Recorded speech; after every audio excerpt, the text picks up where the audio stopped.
10 லட்சம் கோடி கடன் இருக்குது. அது தெரியாம தான் முதலமைச்சர் வேட்பாளரை போட்டிக்கிட்டீங்களா?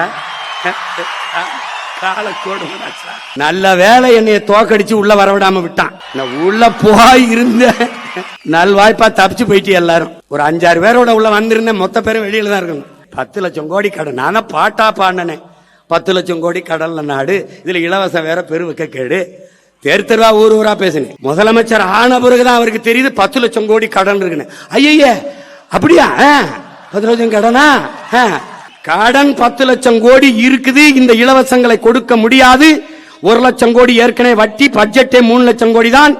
வட்டியே 1 லட்சம் கோடி போகுது. நீங்க சொல்ற அறிவிப்பு இதெல்லாம் செயல்படுத்த இன்னும் 10 லட்சம் கோடி கடன் வாங்க வேண்டும். அப்ப மொத்த பட்ஜெட்டையும் வட்டியை கட்டிக்கிட்டு ரொட்டியை திண்டு திரிய வேண்டியதான் நான் சொன்னேன். நீங்க கேட்கல.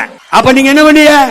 கொடுக்க முடியாது என்று தெரிந்து வெற்று வாக்குறுதியை கொடுப்பதுதான் மக்கள் துரோகம், மக்கள் விரோதம், ஏமாற்று.